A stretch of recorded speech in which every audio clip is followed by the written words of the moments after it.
Good day, everyone. Welcome to Real Conservative Headline News. I'm your host, Nathaniel Rajkumar. Starting off locally here in Trinidad and Tobago. Trinidad and Tobago confronts severe healthcare shortages as nurses migrate abroad. Remember just what it was the government and the ministry was trying to say, oh, we don't have no problem. Don't worry yourself. The people are then protesting, but I didn't like certain things that Eddie Stewart did. I'm not going to retract any statement I made about that, right? I don't like how he was telling the nurses and them, oh, the ratio 6-1 and all kind of nonsense. I kept asking it in my videos. So what happened to the 7th patient? Are you going to neglect that person? What about if that person ends up dying in your care? You should be held criminally accountable for your actions. Nevertheless, the government is doing crap too, because you're talking about over a year now, and you can't even finish your negotiations with the PSA filers for anybody else. Trinidad and Tobago is facing a growing crisis in its public healthcare sector due to a major shortage of qualified nurses. Local medical facilities are struggling to retain experienced staff as healthcare professionals increasingly leave the country for better salaries, superior benefits, because they realize they're not winning at all under the UNC. So you know what? Go away and get better treatment. So local facilities are struggling to retain experienced staff as healthcare professionals increasingly leave the country for better salaries, superior benefits, and improved working conditions offered in North America and Europe. The continuous brain drain, I've learned that in school days back in the 90s, brain drain has left hospitals across the regional health authorities operating under heavy pressure, resulting in high patient-to-nurse ratios and widespread burnout among remaining workers. But nevertheless, people, even though that is unfair, do not neglect anyone. You have a heart still, nevertheless. Because at the end of the day, if anyone dies in your care, you are responsible for them, people. You are responsible for them, and that is why you're the leader of your union. Should not be suggesting to keep to the 6-1 ratio. In response to the growing concern, Health Minister Dr. Lakram Bodo acknowledged the staffing gaps within public facilities and committed to taking corrective action. Yeah. I only talk. We want to see the action, people. We don't want to hear no commitment. We don't want to hear no promise. We fed up on the promises. You same promise with Petrochin and all. We want to see it reopened. We want to see that you hire more people. We want to see better wages for the people so that they will have incentive to remain in Trinidad and Tobago as well. Stop it with the games. Stop it with the games. The government has allocated funding to recruit around 400 additional frontline nurses as an initial step to ease the strain on emergency and ward care. Yeah, but you're hiring and a whole set leaving too. So you're not really making any sense, because you know why? You are not trying to improve the relationship between the nursing association and the government, with the nurses themselves and the government. People, I am fair. As I said before, I'm not going to retract any of my statements pertaining to the association being unfair at times, ridiculous at times, but I told them, protest if you want. You didn't do so under the PNM, but as I said before in my other video, listen, people voted for change. People don't expect to be treated the same way as they were treated. And Michaela Pandey and all said that. People don't expect to be treated the same way that they were treated under the Mighty Morphin Ghanaian coal pot bicycle. No harm, no macaroni pie, whole string, tighten your belt, PNM. They voted for change. And yes, you need to have some patience, but you're talking about over a year now. Over a year. Dr. Bodo also noted that the Ministry of Health is addressing overall human resource needs across all health authorities, while exploring options to expand local training capacity and recruit overseas nurses if domestic numbers fall short. Yeah, you see, the ones from abroad might be, depending on the countries they're coming from, they might be willing to settle for the neglect and the abuse from the government. The local ones will say, nah, we go in USA or Canada or something, somewhere better, they get better treatment. Once they are qualified, I guess. However, representatives from the Trinidad and Tobago National Nurses Association, led by President Eddie Stewart, I call him Eddie Amin as well, because after he said that thing about the 6-1 ratio, I was like, nah, but you ought to be real heartless, boy. Handle your issues with the government, you know. Protest it if you want, but do it on your own time, not while the nurses and them on duty, people. That's madness. But anyhow, however, representatives from the Trinidad and Tobago National Nurses Association, led by President Eddie Stewart, argue that these measures do not go far enough. Now, before I go on, I hope if it is my friends, I have some customers even here in Trinidad and Tobago, in Sangre Grande, music customers and stuff. You ever watch my videos, you see? I'm balanced. I am not going to support certain things that Eddie Stewart does, but I want the government to serve you all as well and to do better at governing this nation, even with improving salaries, but do it the right way. And one regional health authority should be getting better paid than others. You all should not be encouraging that either, people. You all should not be encouraging that either. The union estimates that the public health system actually needs more than 1,600 additional personnel to deliver optimal patient care and replace departing staff. That I could agree with, you know. That I could agree with. Working with persistent disputes over overtime rates, working conditions, and recruitment delays, healthcare advocates maintain that long-term salary adjustments and systemic workplace reforms are essential to keeping local nurses in Trinidad and Tobago. I have nothing against that, other people. As I said before, you want to protest, do it on your own time. Just don't do it while you are on duty. Nevertheless, I support better wages. I support also better working conditions and so forth. Once again, let me close with this segment. Close with this. Do it the right way. You see that ratio thing about you're only working and you're only attending to six people? You can't do that. You can't do that. You will be putting people's lives at risk. People go to the hospital trusting that you all will take care of them, and you studying only about the political aspects of things, right? Or your own personal issues that you have with the government. Address those issues, as I said before, but on your own time. Weather report for Trinidad and Tobago on Friday, July 31, 2026. The weather report for Friday, July 31, 2026 in Trinidad and Tobago projects a mix of scattered showers and isolated thunderstorms driven by an active intertropical convergence zone and an approaching tropical wave. Highs will reach 30 degrees Celsius to 32 degrees Celsius, dropping to a minimum low of 25 degrees Celsius at night. The feels like heat index temperature is expected to peak around 33 degrees Celsius. Scattered showers are highly probable with a 58% to 62% chance, and there is an ongoing risk of heavy downpours and lightning.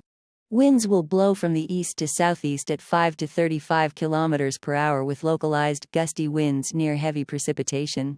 Humidity will remain extremely high, ranging between 70% and 95%. The Trinidad and Tobago Meteorological Service warns that street or flash flooding is likely to occur in and near heavier shower or thunderstorm zones. The sea state will be moderate in open waters. Wave heights will range from 1.5 meters to 2.0 meters in open waters and from 1.0 meters to 1.5 meters in sheltered areas. Spring tides will be in effect throughout the day, causing occasionally choppy coastal waters. Regional news now. The Nassau Airport Development Company says early morning operations were disrupted after an island-wide power outage affected commercial electricity supply to the airport. The airport operated on generator power for several hours before commercial power was restored shortly after 8 a.m. That's happening way too often in the Bahamas.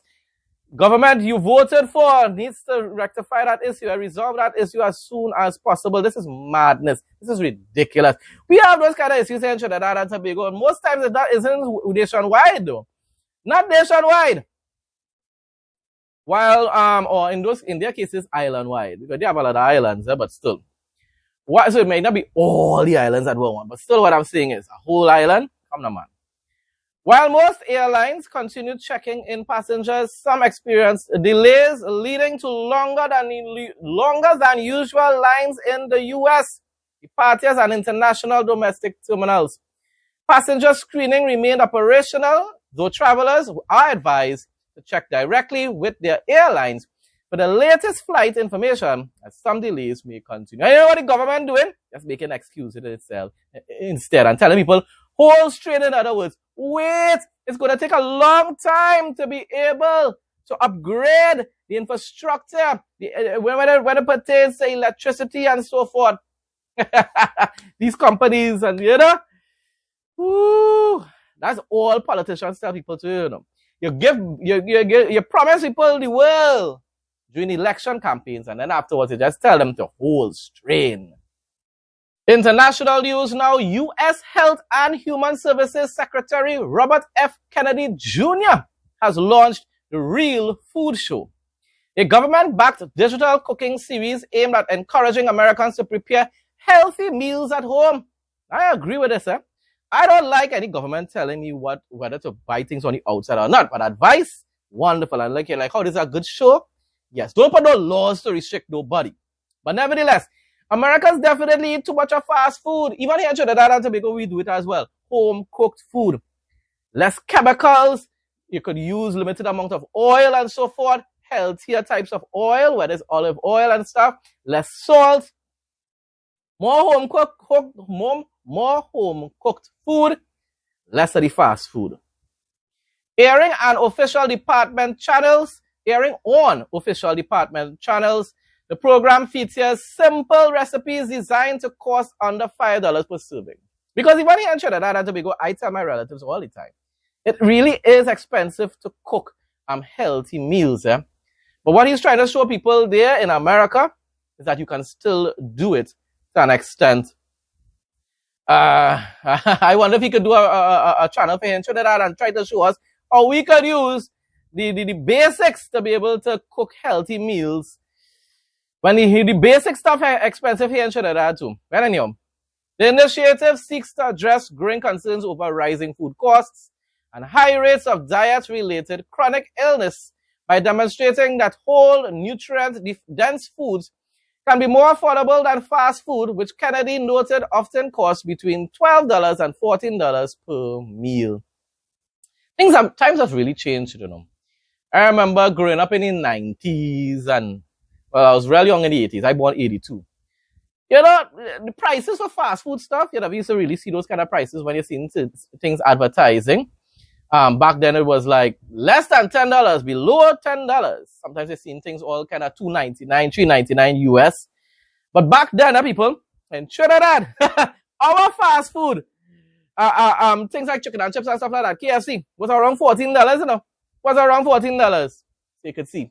When things increase here in Trinidad and Tobago, basically increases all around the world as well. That's not as bad though. And don't tell me anything about dollar for dollar, because salaries across in those countries, minimum wage is almost the same like here in Trinidad to an extent. Not in all different states, but in some states in America and all. The series is part of the administration's broader Make America Healthy Again agenda, which emphasizes whole foods, minimal processing, and practical culinary education. Each episode showcases chefs and nutrition experts demonstrating budget-friendly recipes using accessible ingredients like lean proteins, vegetables, grains, and fermented foods. Now you see that, again, I'll say this. He's using education to try to motivate and encourage people to live healthier lifestyles instead of laws. Sounds really good, eh? Sounds good. That's what you're supposed to do in a free country, in a democracy. By focusing on fundamental cooking skills and cost-effective grocery shopping, the show aims to help families shift from ultra-processed options, which is really not healthy for you on a daily basis. Once in a while, you treat yourself to it. I'm not going to be no extremist, people. Fast food is nice, but once in a while. So aims to help families shift away from ultra-processed options and rebuild everyday meal preparation habits. New York State Assembly member Michael Novakov is calling on the U.S. Department of Justice to investigate Zoran Mamdani, the radical leftist jihadist, which really doesn't go hand in hand at all. A jihadist isn't usually a leftist, but he's pretending to be a leftist because he wants the votes. Afterwards, give him a chance and he will enforce Sharia law in New York. Anyhow, to investigate Zoran Mamdani, the city of New York, and the state of New York over what he alleges are multiple violations of federal law. Announcing the move, Novakov said, "I made a promise to our community that I would hold Zoran Mamdani accountable for fueling anti-Semitism in New York, real pushing it hard, boldly supporting radical jihadist terrorists around the world. And today I'm keeping the promise. No one is above the law. It's time for accountability. I fully support you. I fully support you. Get it done. Get it done." I made a promise to our community that I would hold Zoran Mamdani accountable for fueling anti-Semitism in New York, and today I'm keeping that promise. I'm about to sign a formal complaint to the United States Department of Justice, calling on the DOJ to investigate Zoran Mamdani, the city of New York, and the state of New York for multiple alleged violations of federal law, because no one is above the law. It's time for accountability.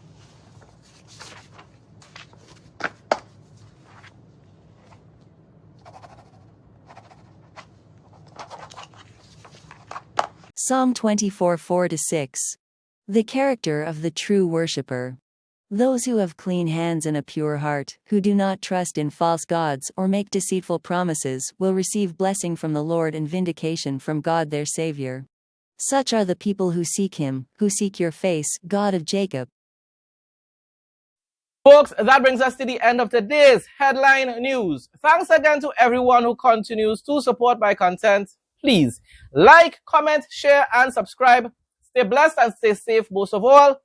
In Jesus' name.